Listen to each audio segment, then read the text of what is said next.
Merci de prendre place. C'est ma première présidence à Stockel et je suppose on m'a demandé de la faire un jour où il y aurait peu de monde. Comme ça, si je dis des bêtises, c'est beaucoup plus facile à contrôler. Et je pense que de la part de ceux qui ont pris ces décisions, c'est une décision pleine de sagesse. Voilà. Bienvenue à chacune et à chacun.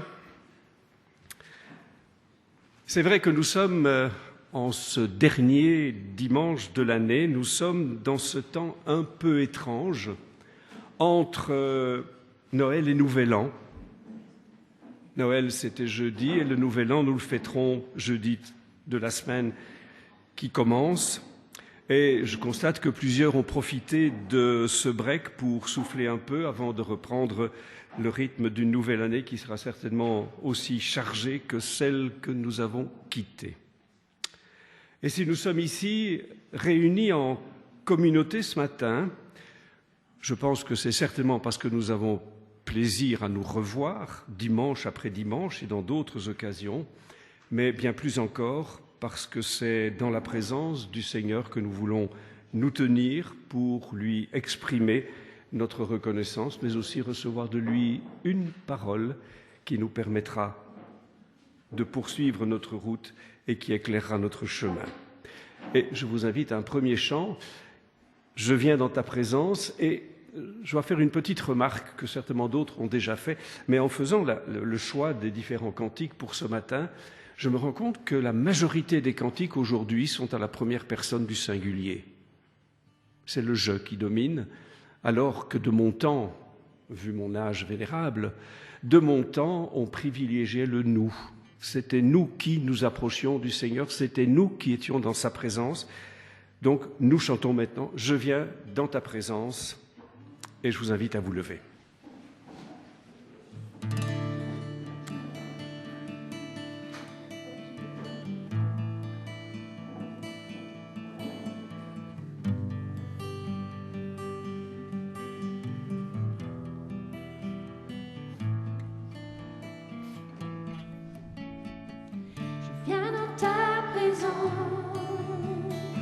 Seigneur de l'univers, rien n'a plus d'importance, rien n'a plus de valeur. Je viens chercher ton cœur, trouver ta volonté, me tenir prosterné en chantant tes louanges.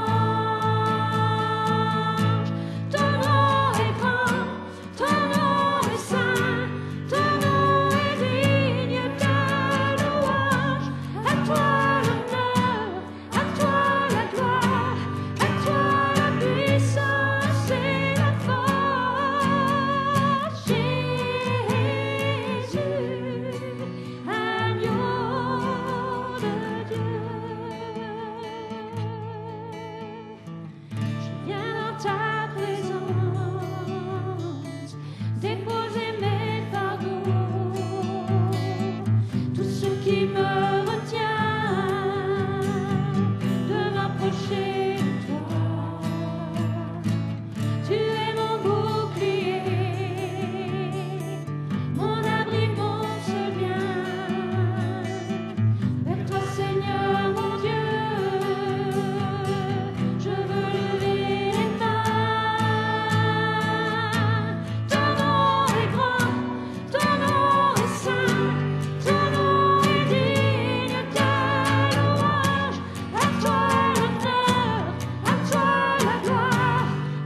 Nous prions. Seigneur, simplement merci de nous accueillir en ce lieu. Tu nous y as précédés, c'est devant toi que nous nous trouvons pour t'exprimer notre reconnaissance, pour ta présence discrète mais tellement réelle au cœur de nos vies. Nous sommes en attente d'un cœur à cœur avec toi, mais aussi en attente d'une parole qui éclairera notre chemin et nous aidera à grandir en communion et en amour. Viens consoler les cœurs fatigués, guérir nos blessures et peut-être aussi essuyer nos larmes, mais aussi conforter la joie de ceux qui sont dans la joie. Bénis aussi celles et ceux qui auraient aimé nous rejoindre, mais en sont privés pour diverses raisons, qu'elles et qu'ils se sentent en communion de pensée avec nous, en toi. C'est dans le nom de Jésus que nous te prions, lui qui est venu nous rejoindre en ce temps de Noël. Amen. Je suppose que vous l'avez remarqué, mais c'est un quart de siècle qui vient de s'achever. On n'y pense pas, mais 25, voilà, nous sommes dans le quart suivant de ce 21e siècle, un quart de siècle que l'on espérait peut-être moins violent que celui qu'on allait quitter il y a 25 ans. Et pourtant, les guerres, les conflits, les injustices sont tout aussi criants que dans les siècles qui nous ont précédés. On s'espérait, je me souviens, en l'an 2000, même s'il y avait la peur du bug et tout ce qui tournait autour, on s'espérait plus sage.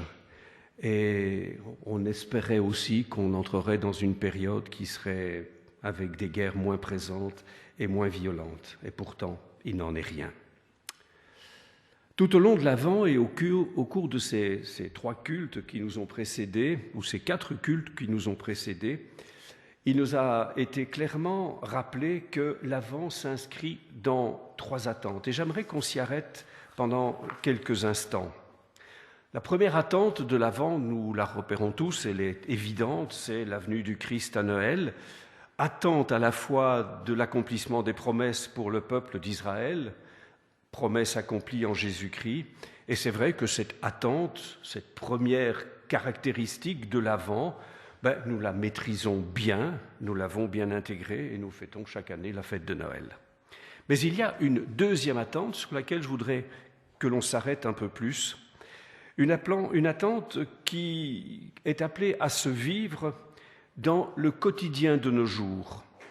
C'est l'attente de la manifestation de Dieu présent au cœur de nos vies par son esprit, une attente de chaque jour qui nous fait désirer une communion toujours plus grande avec lui, une attente qui s'exprime dans cette formidable promesse que le Seigneur nous a faite « Je suis avec vous tous les jours ». Et il y a dans l'évangile de Jean une parole qui me bouleverse à chaque fois qu'elle se rappelle à mon souvenir. Je suis engagé, et c'est extrêmement difficile à mon âge, je voudrais pouvoir connaître par cœur Jean 14, 15, 16, 17. Parce que pour moi, ce sont des paroles tellement belles. Et donc, voilà, j'avance et puis je répète et je recommence. Et chaque fois que je reprends ces textes, je prends ce texte de Jean 14 où Jésus dit à ses disciples ceci, « Si vous m'aimez, vous vous appliquerez à garder mes commandements, et moi je prierai le Père. Il vous enverra un autre consolateur qui sera avec vous pour toujours.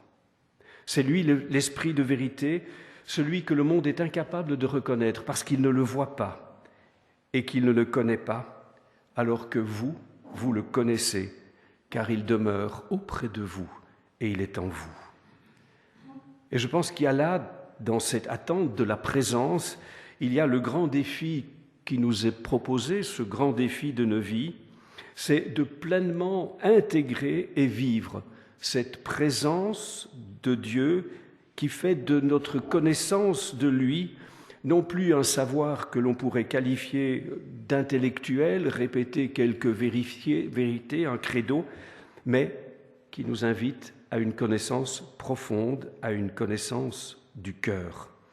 Et c'est vrai que c'est bon de le rappeler, connaître Dieu, ce n'est pas simplement être capable de réciter correctement un credo, mais c'est de pouvoir dire que l'on vit avec lui une relation de présence et d'intimité. Deuxième attente. Mais une troisième attente, et je remercie le petit livre de Tish Harrison qu'on a cité à plusieurs reprises parce que j'y ai trouvé une dimension qui n'était pas pour moi totalement évidente et je suis heureux de l'avoir découvert. Il y a aussi une troisième attente qui devrait être tout aussi vive que les deux autres, l'attente de la délivrance finale lorsque Dieu manifestera pleinement sa gloire au terme de notre histoire. En fêtant Noël, nous nous inscrivons dans l'attente vibrante de l'Église qui dit « Viens, Seigneur Jésus ». Comme nous le rappelle Jean dans son livre, dans l'Apocalypse, parole étonnante et qui devrait pour nous être une parole qui nous tient, qui nous soutient au milieu de ce que nous vivons. Et j'entendis du ciel une voix forte qui disait « Voici la demeure de Dieu avec les hommes. Il demeurera avec eux, ils seront ses peuples, et lui sera le Dieu avec eux, et il enlèvera toute larme de leurs yeux. La mort ne sera plus. Il n'y aura plus ni deuil, ni cri, ni souffrance, car le monde ancien aura disparu. » Voilà notre espérance en ce temps de Noël. Nous sommes dans cet entre-deux du déjà et du pas encore, et nous affirmons avec force, il vient. Voici cette espérance qui devrait éclairer nos vies au début de cette nouvelle année qui va s'ouvrir devant nous. Il vient et tout œil le verra. Alors les nuages au-dessus de nos têtes peuvent être sombres, inutile de les nommer. Il y a aussi les nuages de notre quotidien, la famille, la vie affective, la santé, le travail. L'invitation à lever la tête est claire et nous voulons l'exprimer par ce chant « À l'agneau de Dieu soit la gloire ». Je vous invite à vous lever. Nous le faisons dans la ligne de ce que nous venons d'entendre, cette invitation à contempler la grandeur de ce Dieu qui vient.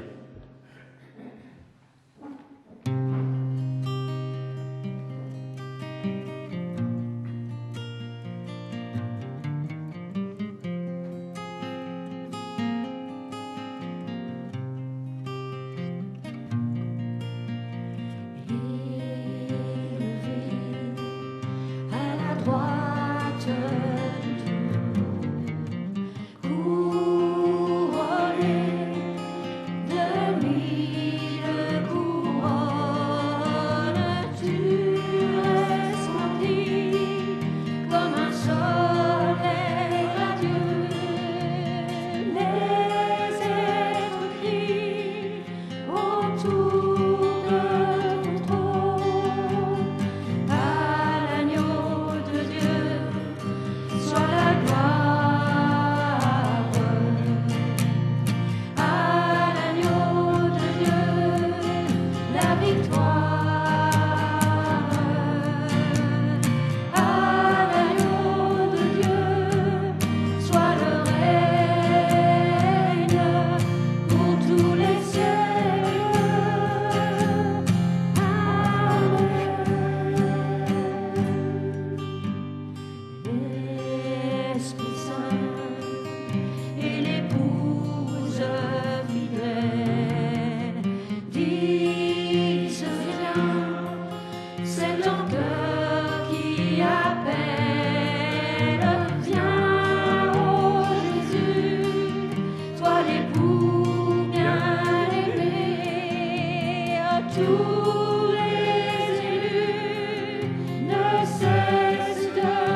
J'aimerais peut-être encore vous inviter ou nous inviter à un pas de plus.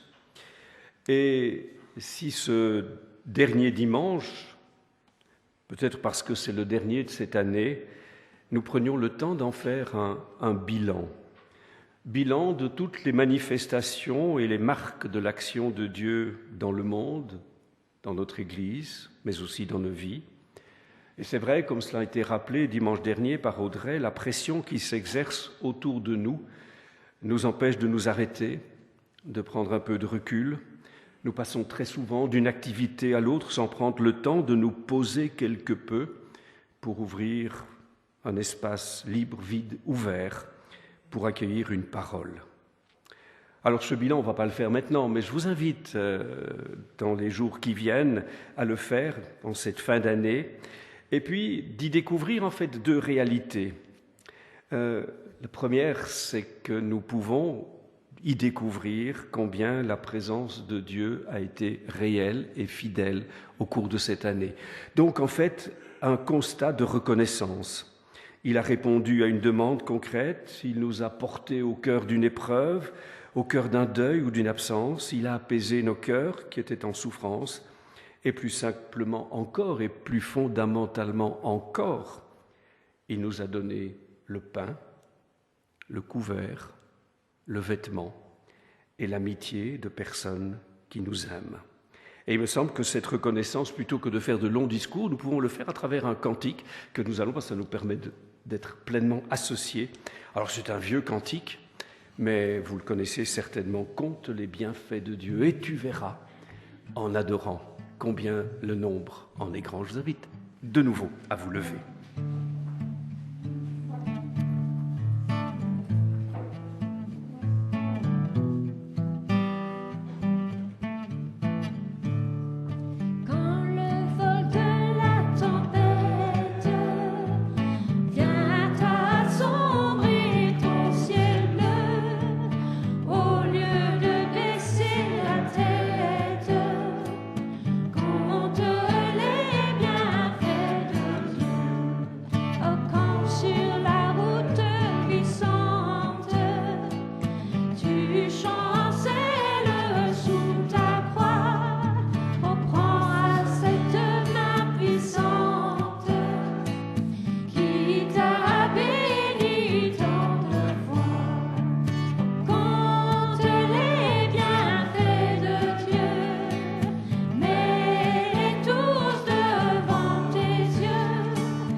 Alors c'est une première réalité quand on fait un peu ce bilan, cet examen, c'est de voir les étapes. Le Seigneur était là, présent à nos côtés. Mais si nous sommes honnêtes, ce regard aussi peut nous conduire à prendre conscience de toutes les faillites, les faiblesses, les ombres, les lâchetés, les abandons qui caractérisent nos vies. En un mot, la pauvreté de notre amour. Et nous allons encore l'exprimer par un chant qu'on connaît peut-être bien, mais moins bien, mais qui exprime parfaitement cette réalité. C'est un chant du groupe Exo. Seigneur, pardon, pardon. Je vous invite à vous lever.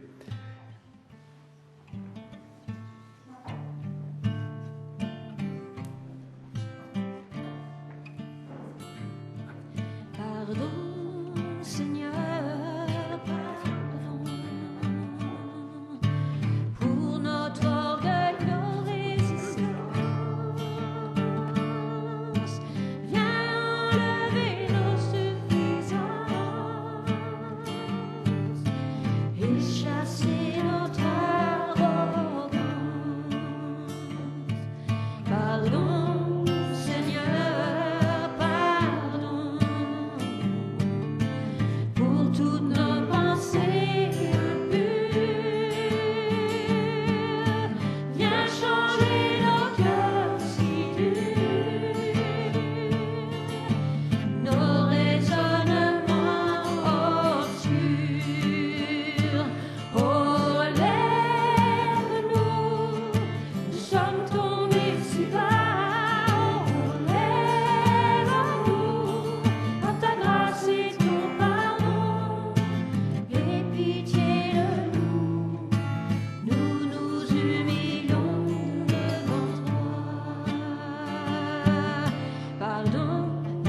Seigneur, pardon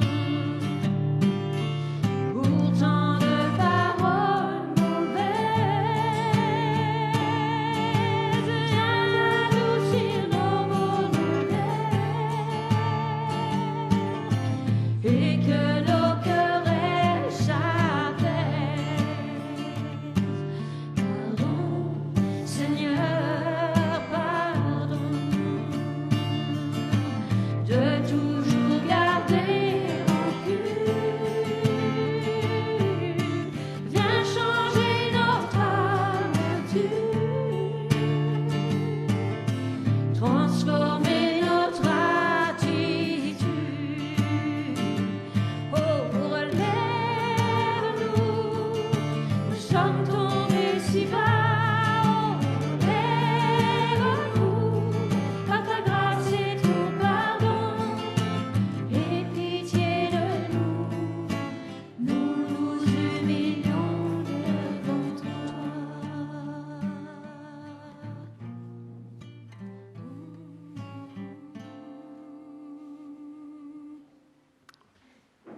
Pardon, c'est le cas de le dire. J'ai oublié d'intégrer les enfants dans le... Voilà.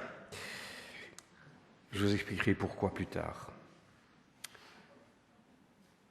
Nous avons exprimé ce désir de dire « Pardon Seigneur » et nous voulons recevoir ces paroles du psaume 103 comme justement une parole de pardon que le Seigneur nous adresse.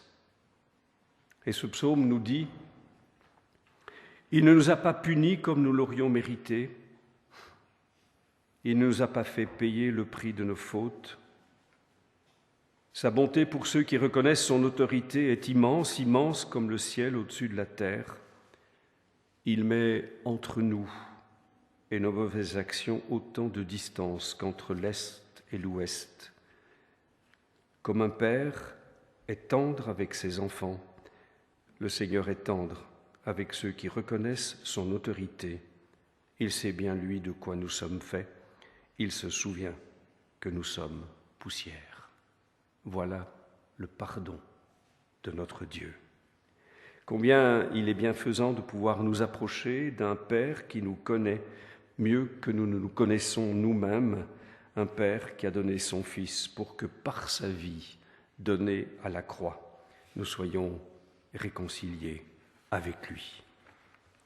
Nous allons maintenant partager ce repas que le Seigneur a institué la veille de sa mort et nous retrouvons dans la présentation ou l'introduction de la scène, nous retrouvons ces 3 temps de l'Avent que nous avons mentionnés.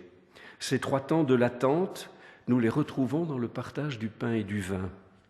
Le Christ a donné sa vie pour nous réconcilier avec son Père et nous le rappelons dans le pain brisé qui nous parle de son corps brisé à la croix et dans le vin qui nous rappelle son sang qui a coulé et qui nous purifie de tout péché. Ça fait partie de ce que nous rappelons, cette historicité du Christ parmi nous. Mais ce pain et ce vin sont aussi communion, communion au corps et au sang du Christ, et ils sont un appel à vivre de son intimité dans le quotidien de nos jours. Et puis on l'oublie peut-être parfois, mais ce pain et ce vin sont une modeste, très modeste image de ce repas que nous partagerons dans le royaume. Jésus, en instituant ce repas, dit « Je ne boirai plus désormais de ce fruit de la vigne jusqu'au jour où je le boirai nouveau avec vous dans le royaume de mon Père. » Ce sont ces 3 temps que nous rappelons dimanche après dimanche lorsque nous partageons le pain et le vin. Prions. Seigneur, nous allons pour la dernière fois de cette année partager ce repas que tu as voulu instituer. Et ce repas nous tourne, bien sûr, vers les souffrances de la croix que tu as vécues et pleinement assumées pour nous ouvrir un chemin de communion retrouvé avec ton Père. Cette communion, nous pouvons la vivre au cœur de nos épreuves comme de nos joies, et nous t'en remercions. Mais ce repas nous invite aussi à lever nos yeux vers cette espérance d'un jour qui vient, de partager ce repas dans le royaume où tu nous prépares une place et où tu nous feras goûter le vin nouveau de la fête. Seigneur, simplement merci. Amen. Pendant que le partage du pain et du vin, je n'ai désigné personne, donc si 3 personnes veulent se présenter pour le partager, le pain et le vin, et pendant ce chant, nous écouterons un cantique où nous y participerons très librement.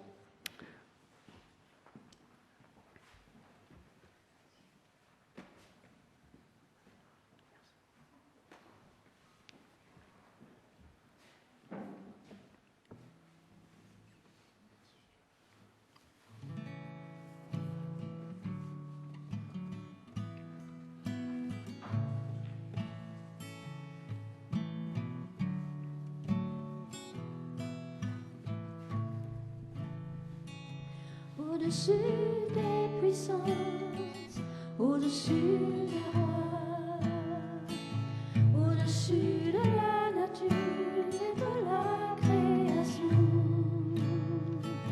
au-dessus de tous les plans des hommes sages, bien avant le monde tu existais,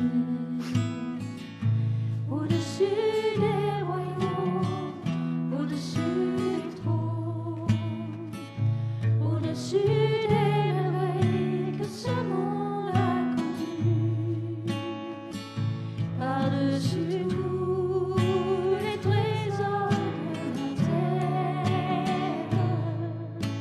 rien ne peut mesurer ta valeur.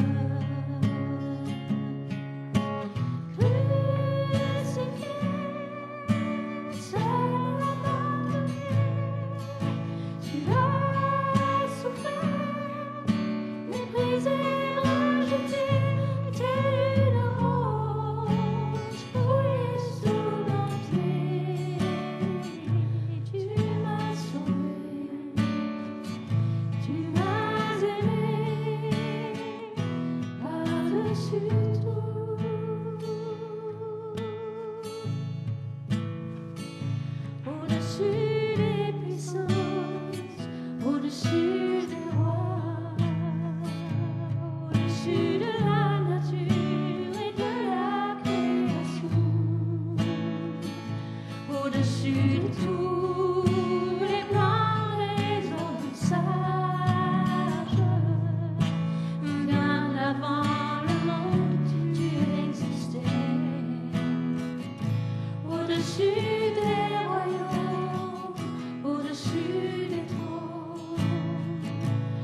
J'invite Bernard à s'approcher.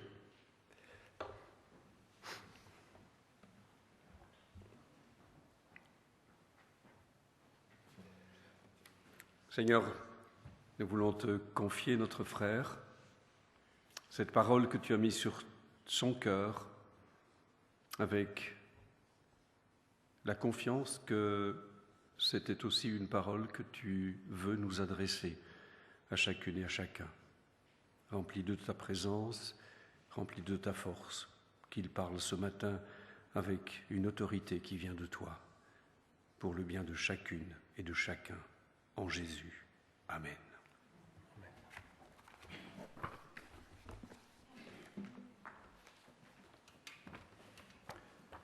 Merci Claude. Ce matin, je vous propose une méditation qui trouve son origine dans le psaume 130. Quelques versets, les premiers versets du psaume 130 que je vais vous lire maintenant. Et nous les reprendrons au fur et à mesure. Du fond du gouffre, je fais appel à toi, Éternel. Seigneur, écoute-moi, que tes oreilles soient attentives à mes supplications. Si tu tenais compte de mes fautes, de nos fautes, Éternel, Seigneur, qui pourrait subsister? Mais le pardon se trouve auprès de toi afin qu'on te craigne. J'espère en l'Éternel de toute mon âme et je m'attends à sa promesse. Je compte sur le Seigneur plus que les gardes n'attendent le matin. Oui, plus que les gardes n'attendent le matin.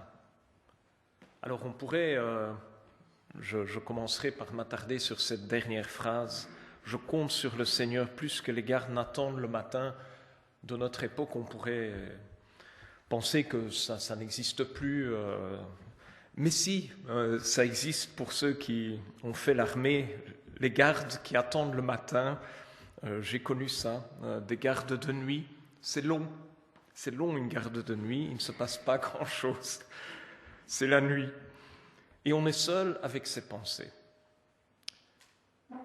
Et l'humeur varie au fil que les heures, à mesure que les heures s'écoulent. On connaît la fin d'une garde. Une garde de nuit, c'est le matin. On attend le matin.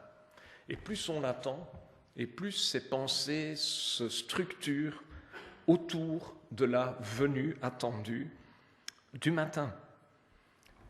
Et je vous pose la question, avez-vous aussi parfois cette impression que les réflexions les plus profondes, les pensées les plus originales, les plus...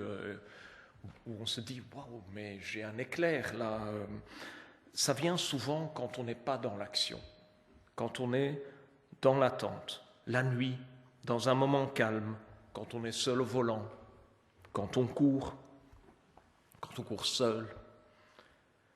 Ce genre d'attente a un effet particulier. Et l'auteur du psaume nous parle d'un moment comme celui-là. Il espère en l'Éternel, il s'attend à sa promesse, il compte sur le Seigneur plus qu'un garde attend le matin.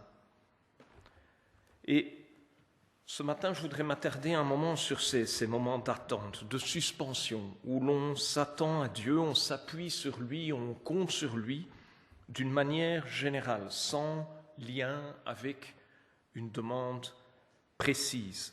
On lit dans le psaume, toujours dans les psaumes, mais le psaume 37, cette fois-ci, « Garde le silence devant l'Éternel et espère en lui. Ne t'irrite pas contre celui qui réussit dans ses entreprises, contre l'homme qui réagit ses méchants projets.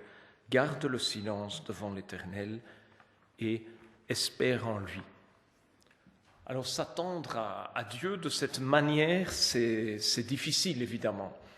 Et parfois ça semble même impossible.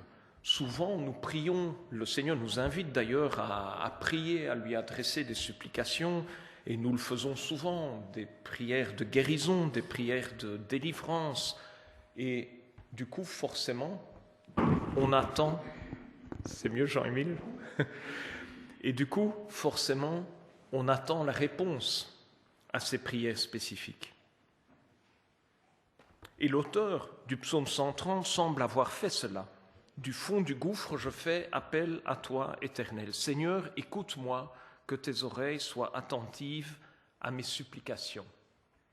Il a clairement adressé des supplications à Dieu, et évidemment, il est dans l'attente d'une réponse. Mais il y a en plus ces versets plus généraux, plus détachés des supplications. J'espère en l'Éternel, je m'attends à sa promesse, je compte sur le Seigneur.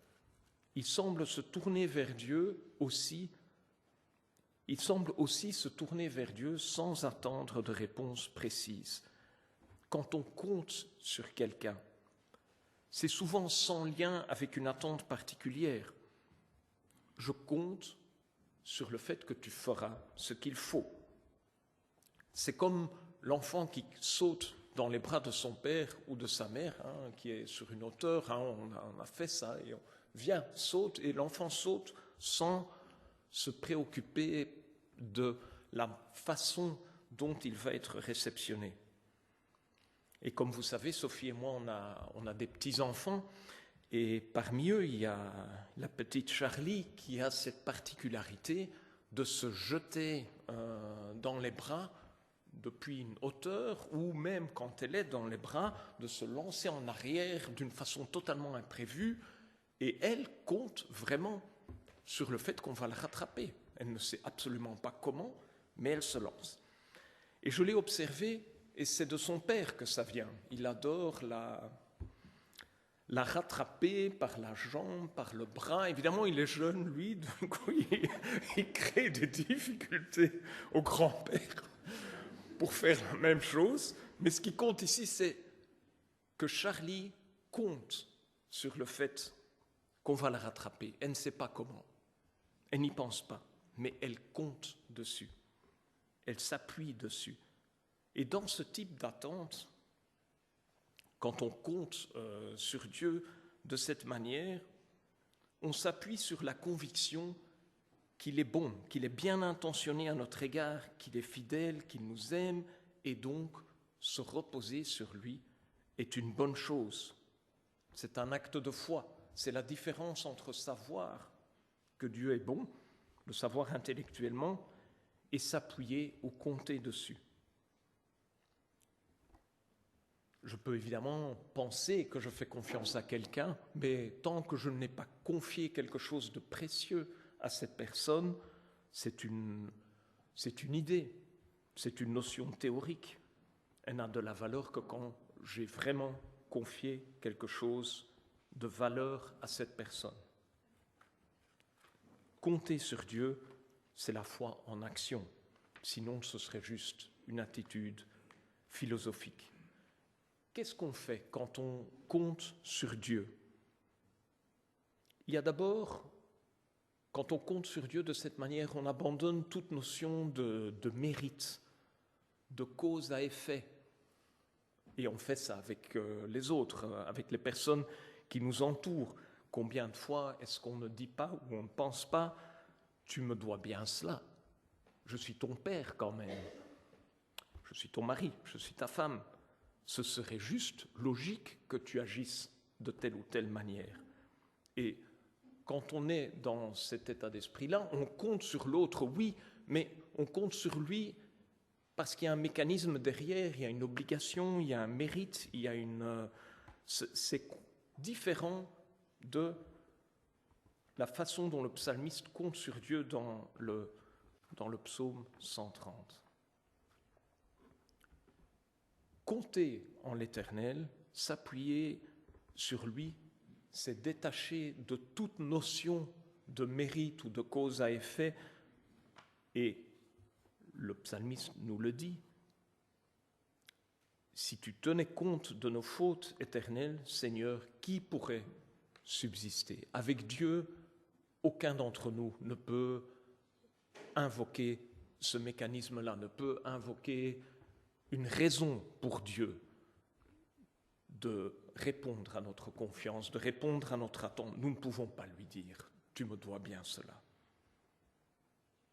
Ou de dire « ce serait logique que tu agisses de telle ou telle manière ». Compter sur le Seigneur, c'est compter, comme la petite Charlie, sur le fait que la bonté, l'amour que Dieu nous porte le poussera à faire ce qui est bien. Et on ne sait pas quoi, mais on lui fait confiance, que ce sera bon, que ce sera bien, quoi qu'il arrive, quelle que soit sa réaction. Quand on compte sur Dieu, on fait aussi en quelque sorte silence.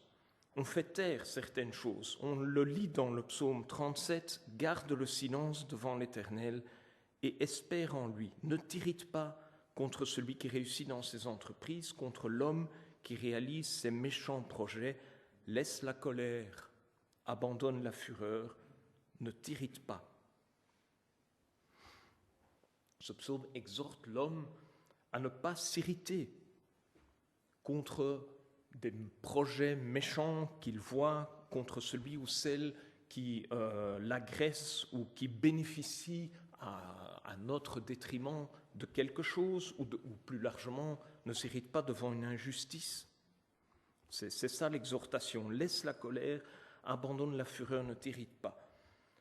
Le psaume contraste l'irritation avec le fait de garder le silence devant l'Éternel. Garde le silence devant l'Éternel et espère en lui. Il semblerait que espérer en Dieu de cette manière n'est pas compatible avec l'irritation, la colère, la fureur.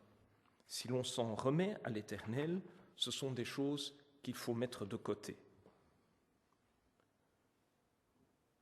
Quand on s'attend à Dieu, on fait taire le bruit du monde. On fait taire aussi ses propres inquiétudes, ses propres raisonnements. Quand on s'attend à Dieu, on ne se repose pas sur tout cela. Ça implique une certaine passivité, ça implique de lâcher prise. On s'en remet à Dieu. Et il n'y a pas que la colère qu'il faut relâcher, il y a les inquiétudes, il y a aussi l'analyse, ça c'est ma spécialité, l'analyse obsessionnelle de la situation négative. Dans mon cas, c'est quand je remets quelque chose à Dieu, c'est souvent pour, voilà, je te l'ai remis Seigneur, et pour quelques minutes plus tard, laisse-moi encore regarder cette chose, et de réfléchir sans cesse à ce qui pourrait arriver. Quand on s'en remet à quelqu'un, quand on remet quelque chose entre les mains, il faut avoir l'idée de l'objet qu'on donne, et on n'y touche plus. Il est entre les mains de la personne à qui on le confie. Je confie la gestion de ce problème. Je m'en remets à toi. Il y a ce verset que j'aime beaucoup dans Ésaïe 41. Ne promène pas tes regards inquiets, car je suis ton Dieu. Je te fortifie, je viens à ton secours, je te soutiens par main droite, la main de la justice. Ne promène pas des regards inquiets. Que fait Dieu quand on compte sur lui ? S'attendre à l'Éternel, tout d'abord, c'est une bonne chose. Psaume 147, « L'Éternel prend plaisir en ceux qui le craignent, en ceux qui s'attendent à sa bonté. » Il prend plaisir en ceux qui s'attendent à sa bonté. Les lamentations, on est toujours dans l'Ancien Testament, « Que ta fidélité est grande, je le déclare, l'Éternel est mon Dieu, c'est pourquoi je veux m'attendre à lui. L'Éternel a de la bonté pour celui qui compte sur lui, pour celui qui le cherche. Il est bon d'attendre en silence le secours de l'Éternel. » Quand on compte sur Dieu, on sait que ça lui fait plaisir et on sait que c'est bon, qu'il en résultera des bonnes choses. Quelles choses, on ne peut pas le savoir. Ça dépend de Dieu. Mais il est bon d'attendre en silence le secours de l'Éternel. Dieu promet aussi de renouveler les forces de ceux qui s'appuient sur lui, de ceux qui comptent sur lui. Ésaïe 40, les adolescents se fatiguent et s'épuisent, les jeunes gens se mettent à trébucher, mais ceux qui comptent sur l'Éternel renouvellent leurs forces. Ils prennent leur envol comme les aigles, ils courent sans s'épuiser, ils marchent sans se fatiguer. Et enfin, quand on compte sur Dieu, il y a quelque chose qui se passe, qui ne se passerait pas dans le cas contraire, qui ne se passerait pas si on gardait, si on ne lâchait pas prise. Et là, je voudrais lire un passage dans la deuxième épître de Paul aux Corinthiens. C'est assez connu. Je dois expliquer un peu le contexte pour ne pas lire un passage trop long.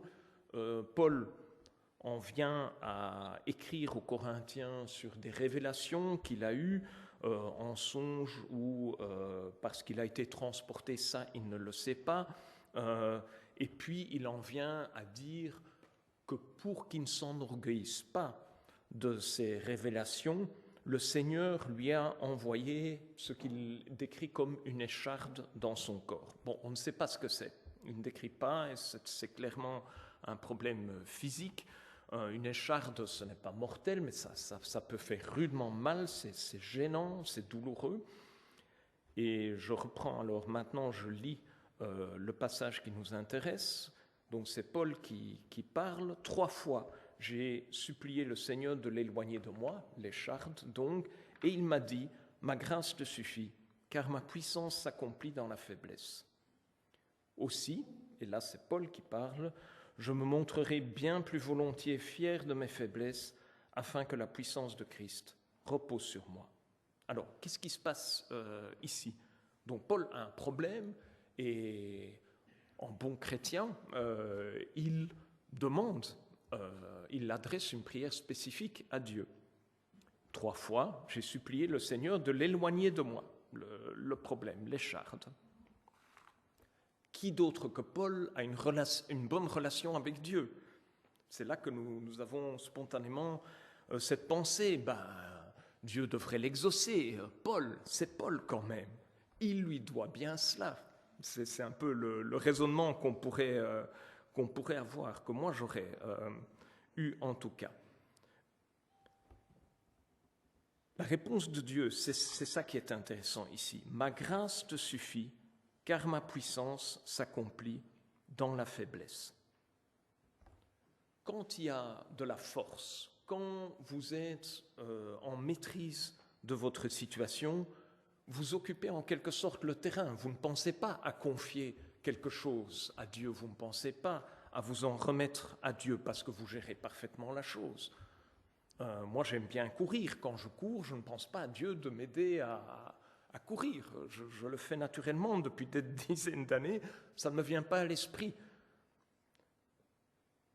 Quand la force humaine est là, quand vos capacités sont là, quand notre raisonnement suffit, on ne pense pas à compter sur Dieu. Mais quand je ne compte pas sur mes forces, en quelque sorte, là il y a un manque, il y a une faiblesse.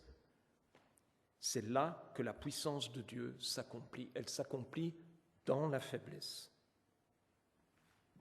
Souvenez-vous de ce qu'on a lu juste avant. Ceux qui comptent sur l'Éternel renouvellent leur force. Si on compte sur notre propre force, on en a le bénéfice. Il ne se passe rien de particulier. Il faut qu'il y ait faiblesse. Il faut qu'il y ait un espace pour que la puissance de Dieu s'accomplisse. Et c'est ce que Paul souligne un peu plus loin dans son épître aux Corinthiens. Et vous savez, il a souvent un style un peu provocateur, Paul. Il conclut ce passage en disant « C'est pourquoi je me plais dans les faiblesses, dans les insultes, dans les détresses, dans les persécutions, dans les angoisses pour Christ. » Bon, il dit qu'il se plaît. Je pense que c'est un peu provocateur, mais pourquoi? Car quand je suis faible, c'est alors que je suis fort. Pourquoi ? Parce que c'est alors que la puissance de Dieu s'accomplit. Quand je suis faible, c'est alors que Dieu est fort pour moi.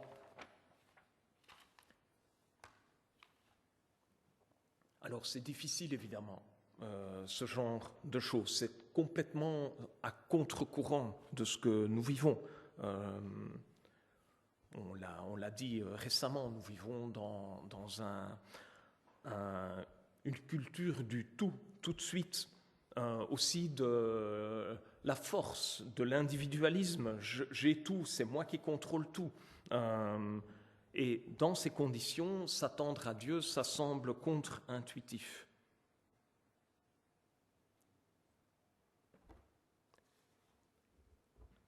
Un aspect qui peut nous aider à s'attendre à Dieu, à compter sur Dieu, c'est sa souveraineté. Dieu, lui, contrôle tout. Il n'y a rien, dans le sens qu'il n'y a rien qui ne se passe que Dieu n'ait permis, que Dieu n'ait autorisé. Il n'y a rien qui le surprend. Il n'y a aussi rien qui peut contrecarrer ce que lui a projeté de faire. Tout ce qui arrive, c'est quelque chose qui arrive devant lui, sous sa toute-puissance, sous sa volonté. Rien ne peut s'opposer au projet de Dieu. Celui qui s'abandonne entre les mains de Dieu s'abandonne entre les mains du Tout-Puissant, littéralement. Rien de ce qui se passe sur terre ne se passe sans que Dieu ne l'ait. Ou plutôt, on va le prendre en l'inverse, si Dieu ne voulait pas que cela se passe, ça ne se passerait pas. Il est totalement souverain dans notre vie, mais aussi dans le monde. Alors, j'en arrive à ma conclusion. Nous disons souvent que que Jésus-Christ est notre Seigneur, notre Maître, mais souvent le bruit du monde, nos propres inquiétudes, nos circonstances, toutes les contraintes qui se bousculent dans notre tête, dans notre cœur, nous empêchent de faire silence devant lui et donc de lui laisser un espace où sa puissance peut s'accomplir. Ça nous empêche de nous appuyer sur lui. Et ce qu'on arrive à faire, tant bien que mal, c'est d'adresser des prières précises, des supplications spécifiques, mais pensons à laisser le temps au silence, à laisser un espace dans nos vies où où la puissance de Dieu peut s'accomplir. Plus nous remplissons nos vies de pensées, d'inquiétudes, de préoccupations, moins Dieu a cet espace dans nos vies. S'attendre à Dieu, compter sur lui, ce n'est rien d'autre que de s'appuyer sur ce qu'il est. Il est bon, il nous aime, et il est bon d'attendre le secours de Dieu. Attendre, il est bon d'attendre le secours de Dieu. Laissons toute la place à Dieu quand nous comptons sur lui. Laissons de côté notre force, laissons de côté nos raisonnements, le brouhaha du monde, laissons-lui l'espace dans notre vie, dans notre cœur, pour que sa puissance puisse s'accomplir en nous. L'Éternel a de la bonté pour celui qui compte sur lui, pour celui qui le cherche. Il est bon d'attendre en silence le secours de l'Éternel.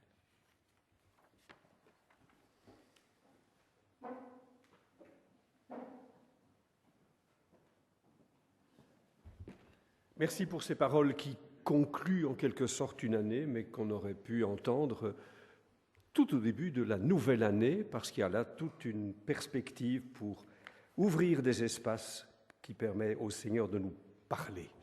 Les annonces.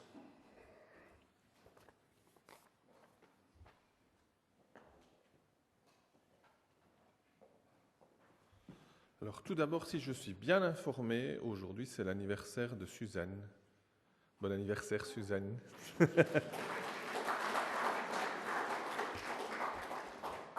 Un petit focus déjà sur notre année prochaine. Alors, la semaine prochaine, pour l'instant, on est en pause, donc la semaine qui vient, on consacre tout ça à notre famille. Il n'y aura donc pas de groupe de maison, ce sera pour la semaine suivante. Et il n'y aura pas non plus de jeudi je prie, ce sera pour la semaine d'après. Donc jeudi je prie, le jeudi 15 janvier. À vos agendas, le dimanche 18, après le culte, nous aurons ici une agape. On se réjouira ensemble du début de cette année. Le mardi 20 janvier, à 19h30, nous aurons une rencontre de prière commune avec les paroisses catholiques de Woluwe-Saint-Pierre dans le cadre de la semaine de prière pour l'unité des chrétiens. Ce sera à 19h30 et le lieu sera encore à confirmer, c'est à Woluwe-Saint-Pierre, mais on ne sait pas encore où. On avait déjà eu ce moment l'an dernier, on était à quelques-uns de notre église et on avait beaucoup apprécié cette rencontre. Pour les enfants, le dimanche 25 janvier, au moment du culte, c'est le DPCLA, dimanche pas comme les autres, intitulé « Allô, allô, Dieu ?» Donc venez avec vos enfants, c'est Lydia qui va animer ce moment, j'imagine, sur la prière. Et puis déjà un petit focus sur la série qui va nous occuper au début de cette année. Ce sera un parcours dans l'Évangile selon Matthieu, parcours intitulé « Jésus dans la vraie vie ». Ça commence le 18 janvier et vous recevrez ces beaux flyers en vrai de vrai dimanche prochain sur vos chaises. À noter aussi dans votre nouvel agenda 2026, le dimanche 8 mars, nous avons prévu l'Assemblée des membres. C'est toujours un moment intéressant pour faire un bilan de l'année et vous proposer des choses pour l'année 2026. Le dimanche 15 mars, ce sera le culte de l'association baptiste à Limal. Et toujours ce dimanche 15 mars, ce sera un club pour enfants et adolescents qui avait bien fonctionné l'année passée à Bierge. Donc retenez ces dates au mois de mars, le 8 et le 15, ce sont des dates spéciales. Lydia est en congé encore cette semaine et la permanence pastorale est assurée par Bernard et par Jean-Jacques, dont vous avez les numéros ci-dessous. Voici donc, on vous rappelle, quelqu'un m'a dit tout à l'heure, tiens, on ne remercie pas si souvent que ça pour les offrandes des frères et sœurs. Alors merci pour vos offrandes, que vous les fassiez par virement, que vous les fassiez dans les paniers qui vont circuler, j'imagine, tout à l'heure. Eh bien merci, ça nous permet bien sûr de boucler le budget de l'Église, donc de veiller à nos frais, mais aussi faire des dons. Et on aime bien rappeler chaque semaine les associations que nous soutenons et qui vous informent sur la table des annonces avec différents prospectus. N'hésitez pas, que vous habitiez Oxford ou en Espagne, à nous laisser votre mail. Je dis ça parce qu'on a des visiteurs d'Oxford et de l'Espagne dans la salle. Et vous pourrez, si vous nous fournissez votre mail, vous aurez un culte en français tous les dimanches qui vous parviendra vers 14h si vous en avez envie. Voilà. La suite du culte et puis un bon café ensemble. Ah, il est là, voilà. Juste les offrandes, si ceux qui ont fait la distribution du pain et du vin veulent bien venir ici. Et puis nous allons chanter un dernier chant pendant que les offrandes circulent. Bonne semaine à chacune, à chacun. Bonne fin d'année. Encore 3 fois dormir et puis on est en 2026. Et puis que le Seigneur nous accompagne, comme cela nous a été rappelé tout au long de ce culte. Et pour ceux qui viennent de loin, bon voyage de retour vers les terres lointaines que sont l'Espagne et ailleurs, et que tout aille bien pour eux. Merci et bon dimanche.